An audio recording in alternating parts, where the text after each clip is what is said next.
నెల్లూరు నగరం మాగుంట లేఅవుట్లోని kings court అవెన్యూలో రవికుమార్ గుర్రం, సూర్య గుర్రం, డాక్టర్ సుజితలు Sri Surya jewellers gold and silver diamond షోరూంను అట్టహాసంగా ప్రారంభించారు. ఈ ప్రారంభోత్సవ కార్యక్రమానికి రాష్ట్ర మంత్రి doctor Ponguru Narayana, rural MLA Kotamreddy Sridhar రెడ్డిలు ముఖ్య అతిథులుగా విచ్చేశారు.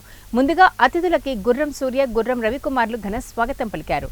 ఈ సందర్భంగా మంత్రి నారాయణ చేతుల మీదుగా జ్యువెలర్స్ ను ప్రారంభించారు. షోరూంలో ప్రత్యేక పూజలు నిర్వహించారు. మంత్రి షోరూం అంతా కలిగి తిరిగి ఆభరణాలను వీక్షించారు. అనంతరం డాక్టర్ పొంగూరు నారాయణ మీడియాతో మాట్లాడారు. బంగారు వ్యాపారంలో గుర్రం సూర్యకు అపారమైన అనుభవం ఉందన్నారు. అదేవిధంగా బెంగళూరులో హోల్సేల్ బిజినెస్ కూడా చేస్తూ ఉండేవారని అన్నారు.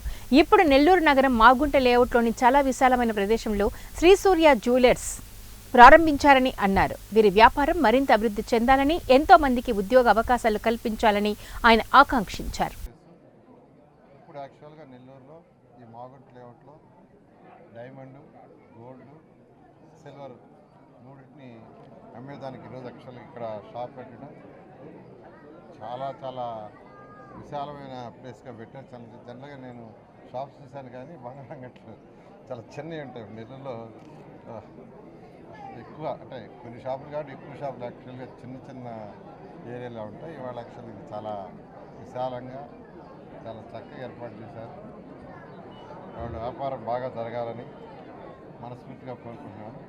ఇందులో మేకింగ్ ఛార్జెస్ వాటన్నిటికీ ఉండవని యాక్చువల్గా చెప్తున్నారు.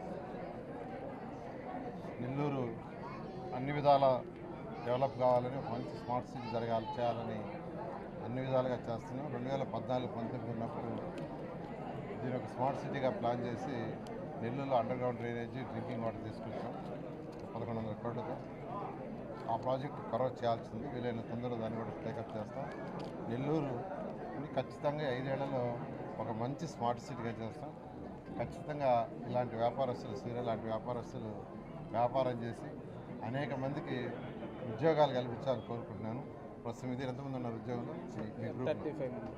ఈరోజు ఒక 35 మెంబర్స్ వాళ్ళ ఆర్గనైజేషన్లో పనిచేస్తున్నారు. అంటే 35 కుటుంబాలు ఈరోజు వాళ్ళ మీద ఆధారపడి రాబోయే రోజుల్లో ఎక్కువ మంది, వందల మంది, వేల మంది వీళ్ళ ఆర్గనైజేషన్లో ఉద్యోగాలు చేసి ఎంతోమంది ఉద్యోగాలు కల్పించాలని, ఆ విధంగా వాళ్ళు డెవలప్ అవుతూ అన్ని కుటుంబాలను